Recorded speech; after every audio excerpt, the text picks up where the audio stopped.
I don't know what I'm really gonna talk about, but I kind of wanted to make some sort of video, vlog, I guess, while smoking a cigarette. I don't normally smoke cigarettes, but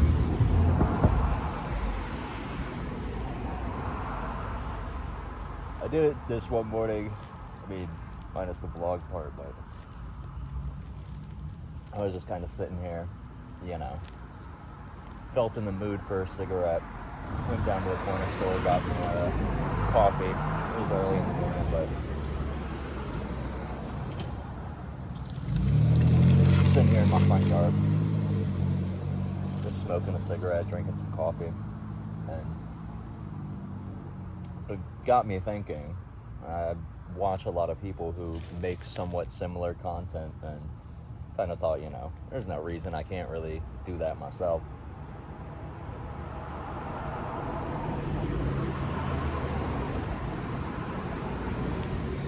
It's something like I've wanted to do, and I've been making different types of content all throughout my life. Nothing that's ever really stuck, mostly just stuff for me and my friends. I've had one or two things, exit my immediate circle of friends and, go around a little bit. But nothing people would know before. I've made music since I was in high school. I'm really proud of how I have improved on at least my music journey. At least in the past, year and a half, I came back to it and I'm doing pretty good. I mean, at least from my own perspective. It's stuff that I like listening to, stuff that I like making, which I think is good, I don't need it to go viral right now.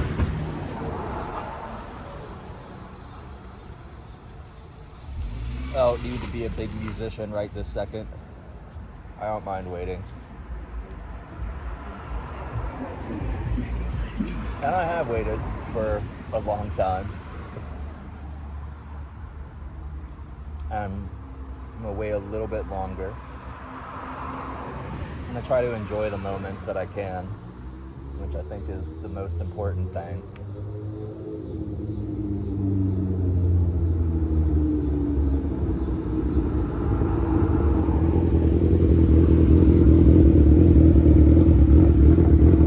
It's a nice bike.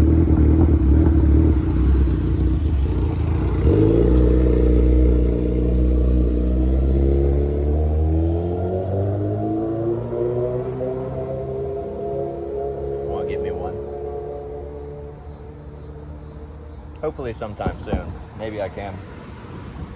I think it'd be cool. But like even this, I'm not even really making it for anyone in particular, except for myself. Just to talk,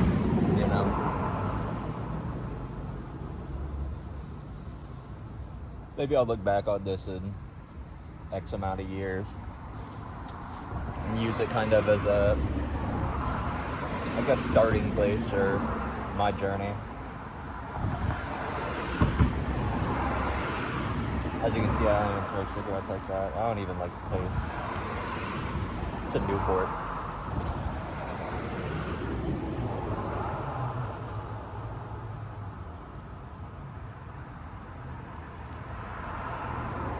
But it's different than what I normally do. Somewhat. I don't smoke cigarettes often.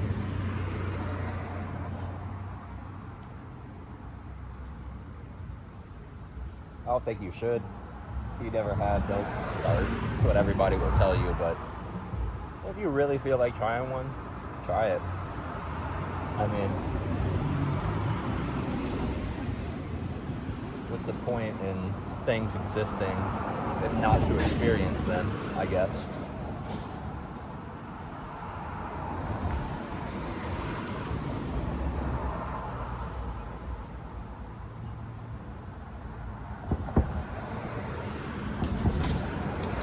personally just existing here, observing my house. I mean, I don't have a house, but I rent. But it is a house. It's pretty cool.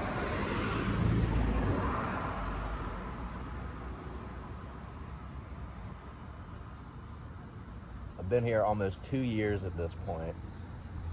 August now, January will be a year. 2 years, I mean.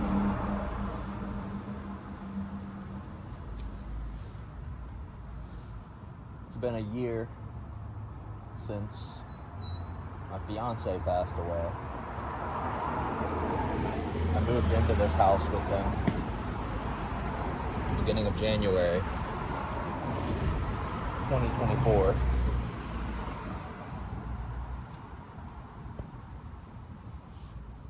And it's treated me well. There are parts of it that could be better. It's a little run down, a little stinky, mostly just cat smell. And the roommate, she is fine at times, but can be a pain in the ass, and I'm sure she feels the same way about me.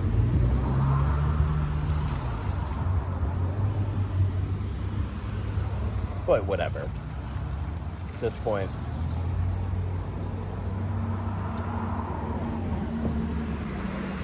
sometime soon, that's just not going to bother me. I mean, I'm not going to kill her. As much as I joke about it around my friends, I'm just going to move out eventually. I'm definitely feeling like I need to do that sometime soon.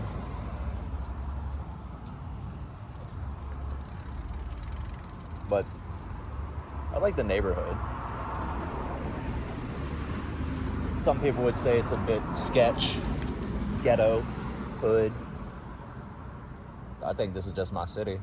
It's just like anywhere else you can go, you know. I don't think any place really, I don't really think there's bad areas.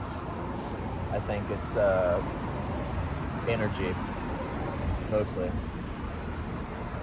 Energy and people, but people are energy. Matter. Ultimately, it is us who make things negative, or we're able to construe things in a way to make them negative, which is a very human trait. I think humans are the only ones that do that, because, you know, when you think about nature, without humans, it would just be nature, you know, animals, plants, whatever else.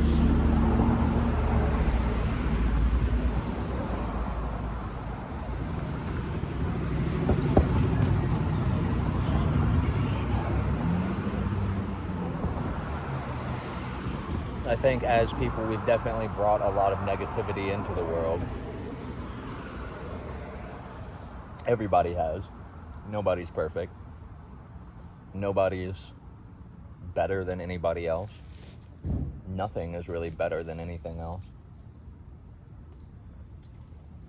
Everything just is. And I think about that a lot. Because at the same time, we are able to bring positivity into that equation too. And negativity and positivity, they go hand in hand, two sides of the same coin. Because without either of those, it's just nothing. You know, you can't have one without the other. And I've been trying to figure out what is the best way to harness negativity into a force for positivity. And to an extent, vice versa. I feel like the vice versa, you know, turning positivity into negativity, I think comes a lot more natural to all of us. Everybody. Everything. So, all people.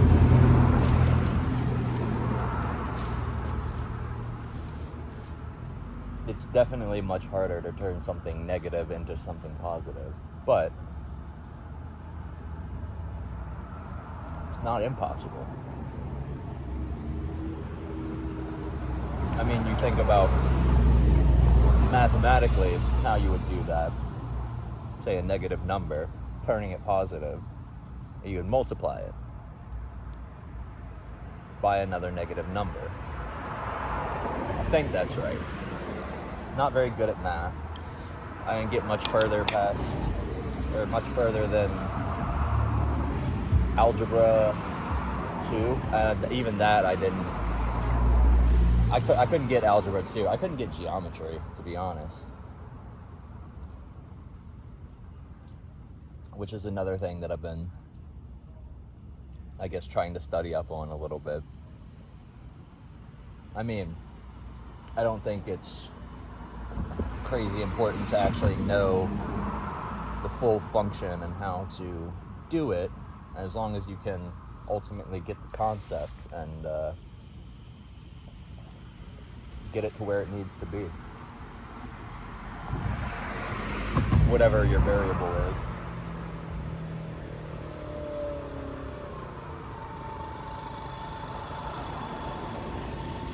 Because there are a lot of variables, there are a lot of equations, there's a lot of formulas, and everything. And this isn't just me talking about mathematics, this is just life, you know. It sounds nerdy, of course, but just trying to draw that comparison.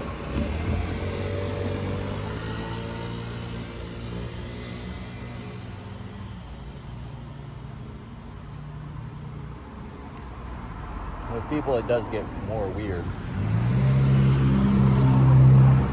because you have so many different variables within people, so many different traits, attributes.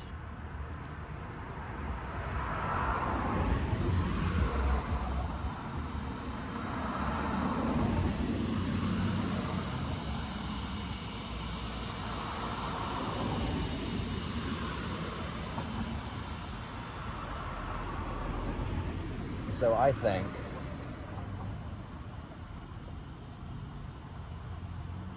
that is all. I think.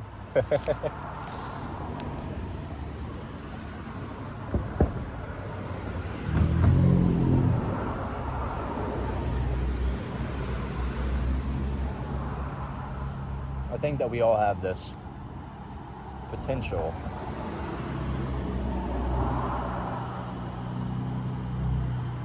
to morph things.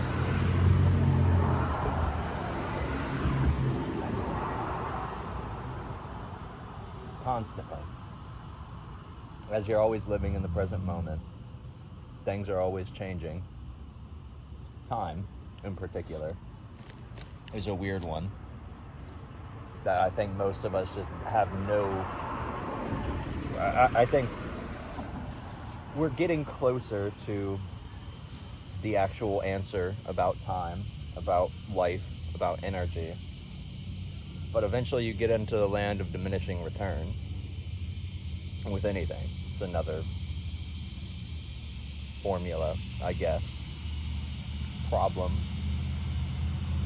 Could say.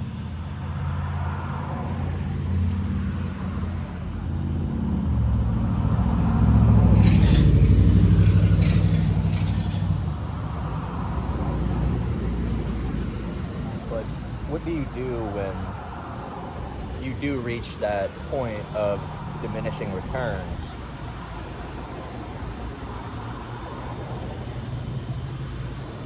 And it slowly gets better,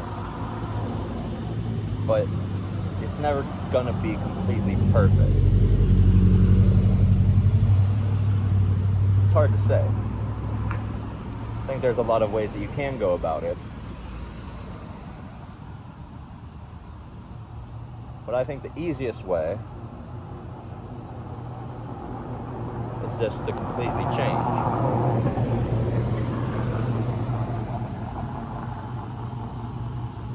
change what you're doing.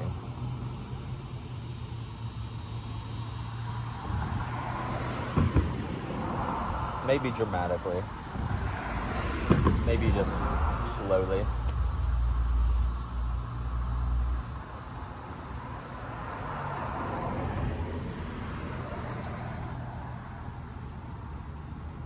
It's hard to say. Because different things work for different circumstances.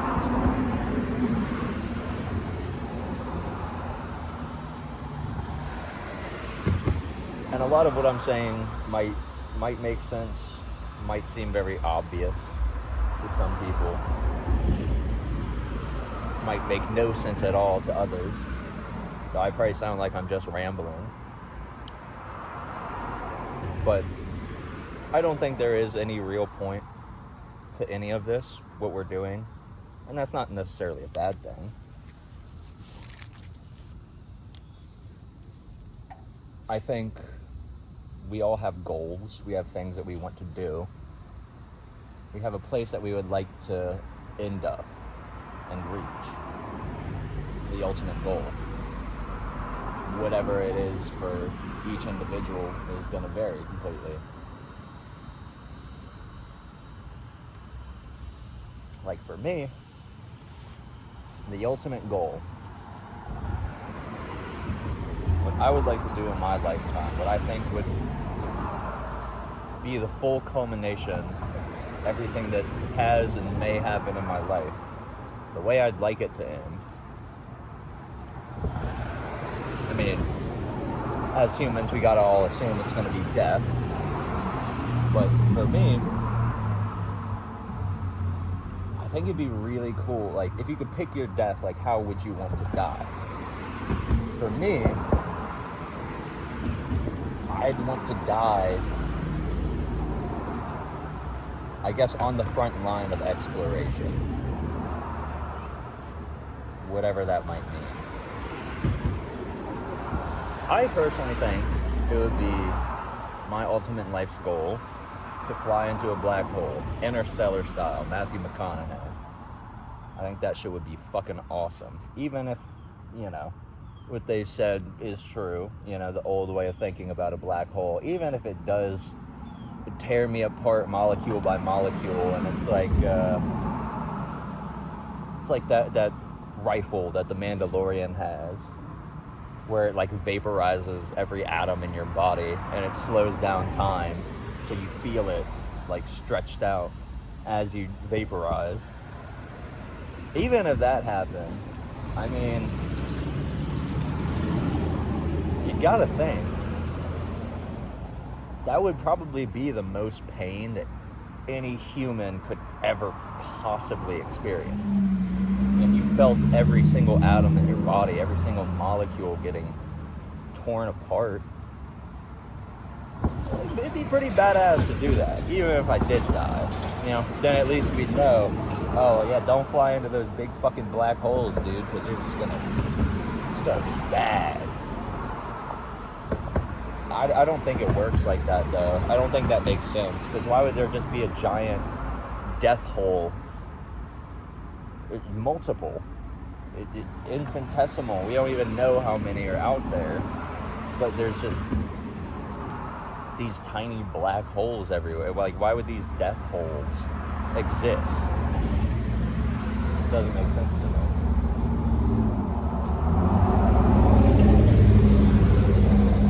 Personally, I think they exist all around us. You have white holes and black holes. That's the newer understanding of that theory of the universe. I mean, we've never really seen a white hole, but I think the primary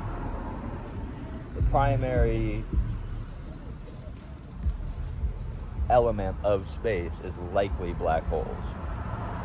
And that's what it all revolves around.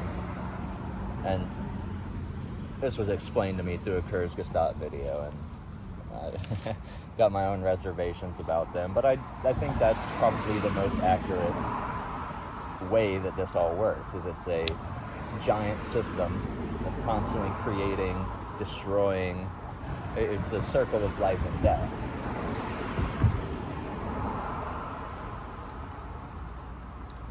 And I think those black holes are in some way some type of portal.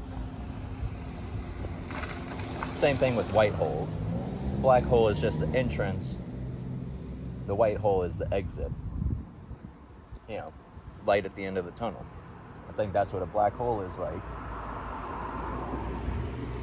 Because if you were to enter into a black hole, you would have to face what is at least my biggest fear. I don't know about anybody else's, but the fear of there being absolutely nothing. Complete darkness. Like you die and that's it. I don't like that atheist way of thinking, personally, because I just think it's very cynical. And it is something that freaks me out from time to time, which is why I want to live my life to the fullest extent. I don't want to be trapped in this monotony. I don't want to work a dead-end job. I don't want to do that shit. I want to do something that's fulfilling to me, at least, and that's going to push me to the point where I am able to face whatever fear may come my way. And ultimately looking into that dark abyss and fucking heading straight into it. The best fear that you could ever conquer. I feel like. Embrace the darkness.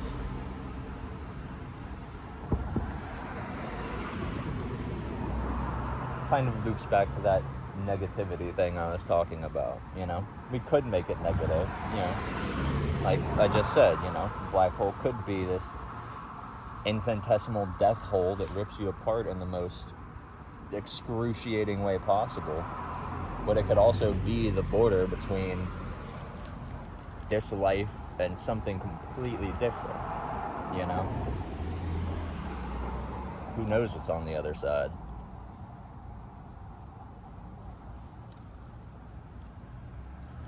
And I mean, if I don't make it there,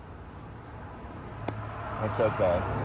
If I end up dying, wouldn't really want to die in a hospital bed, but if I've lived a long life and it's how I go, it's how I go.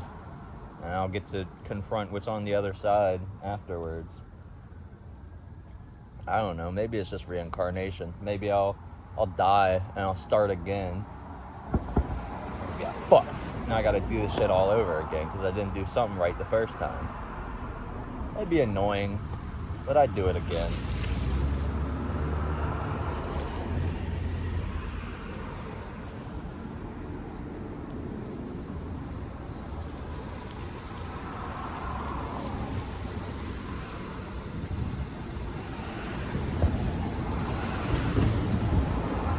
You can't expect everything to work out perfectly. Because it won't. And you can't expect everything to not work out, because it just might. There's no point in trying unless you try. Or you want to.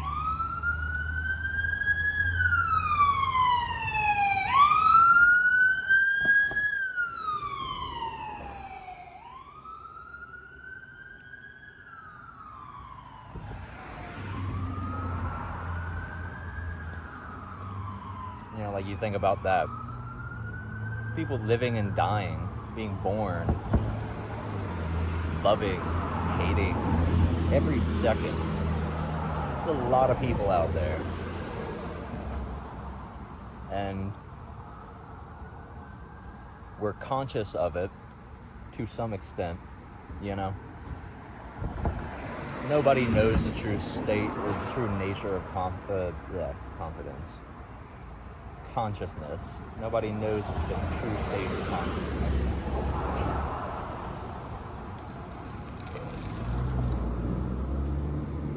And I think that will be a constant battle that we're always going to have to go through, trying to figure out the true state of consciousness. Because I'm a personal big fan of Alan Watts. And if you know him and what he talks about Buddhist teachings, Eastern philosophy.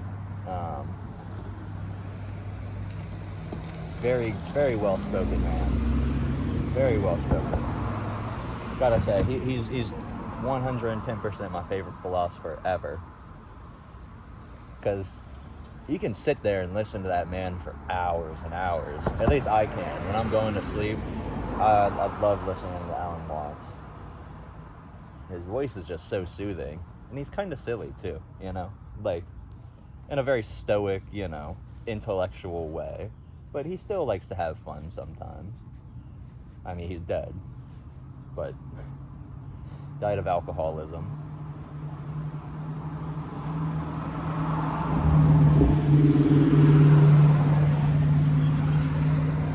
Which I think is a really interesting thing, too. It's how my fiance died. Cirrhosis of the liver failure, ultimately. Which is probably how Alan Watts passed away as well. I mean, I don't know that his was as severe as my fiance's, but Ulysses, I'll say their name, because I should. But I find it very interesting that, you know, these intellectual people end up relying on alcohol like that. I mean, I do it too. I've been doing it for a while.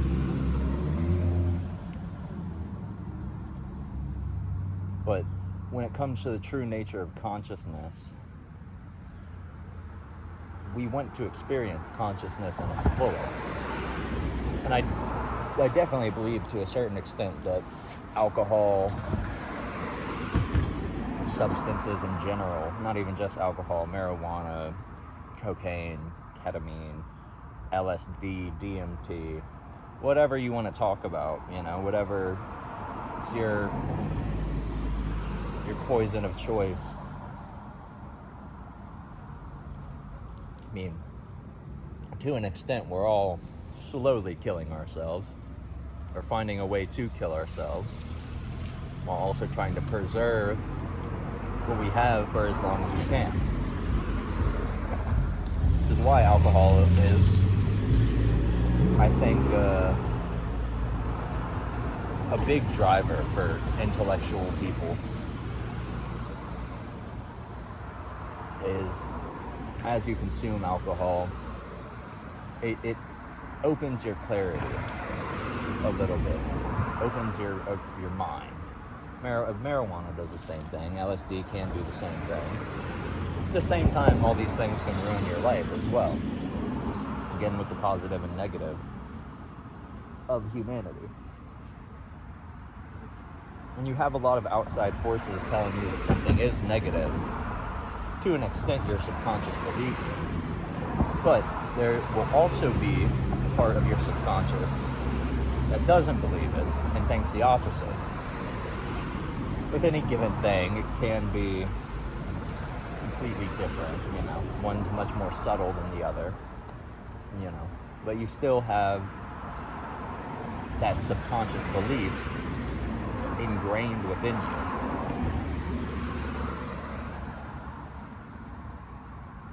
It doesn't go anywhere.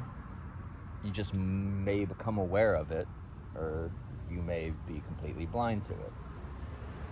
The subconscious is a really funny thing.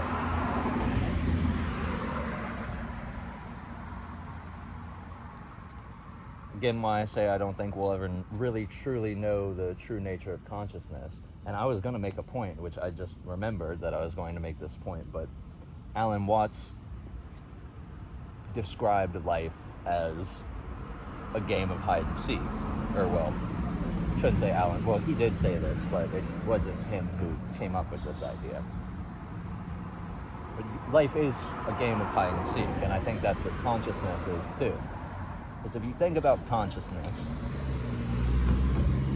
and say we all have some level of consciousness, or there is at least one conscious being out there, one observer, you know, like with the Schrodinger's box, you know, you need an observer, ultimately, For things to be real, and this is what we're realizing with quantum mechanics, for things to be real, you need an observer. So, who is that observer? What is that observer? People might have different ideas of what it could be, who it could be, what it is. Some people might think it's God.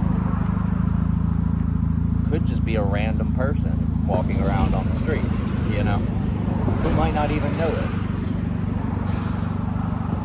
I mean, I could at least say from my perspective, I am conscious. I think I'm conscious, you know? But if you have some level of consciousness and you're observing, it's like first-person shooter, you know? Or a first-person video game, you know? Say it is this one random person walking around on the street. They walk around conscious, not knowing if anybody else is conscious, not knowing if there's some higher consciousness being that's then observing them. It's hard to say.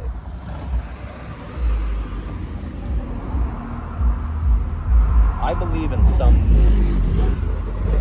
God, some type of God. I don't know necessarily what that God is. Could be the universe. Could be a higher intellectual being. Could be, you know, some big white-haired dude in the sky. For all I know. Could be Shiva, the destroyer.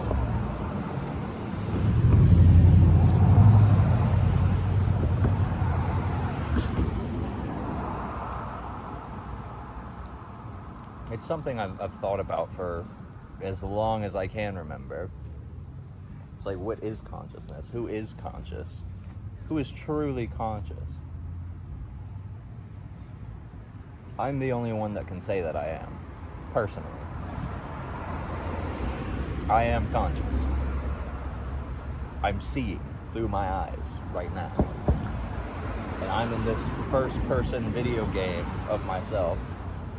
Like, you know, whether it's the Matrix or a, you know, weird dream state or something like that. Or, you know, maybe I'm a god having a dream, pretending to be a human. You never know, you know? You couldn't know. There's no way to know. Well, there might be a way to know. I don't know what the hell is going on, man. I don't know what people really give a shit about either. Do people even fucking care? Like, if there was a singular conscious being walking around, would people even give a shit? Like, one being that had more consciousness than everybody else, and everybody else just had some level of that consciousness, but to a lower extent. It doesn't necessarily make sense to me, but I think it's possible.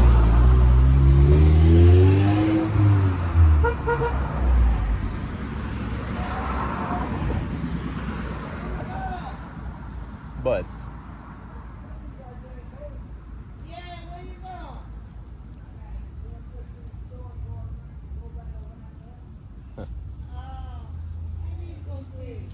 jeez.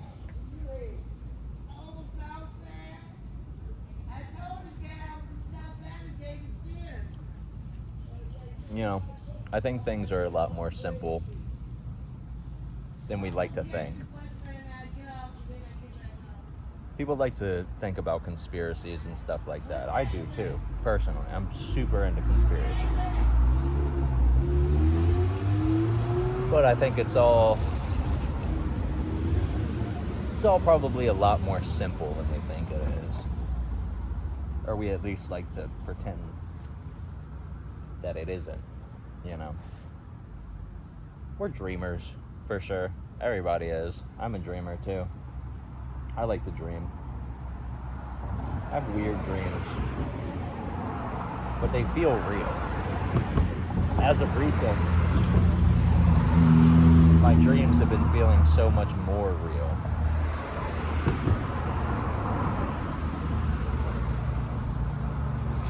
And it's hard to explain because then you wake up and you kind of forget about it.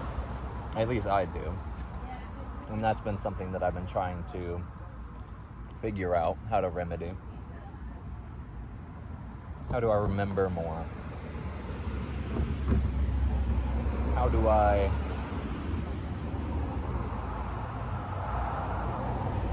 see when I can't?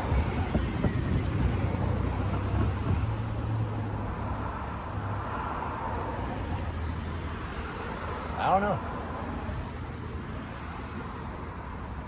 Like Daredevil, I guess.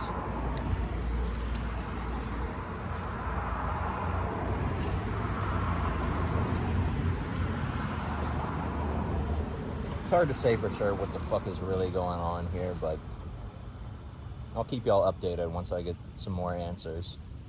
But anyways.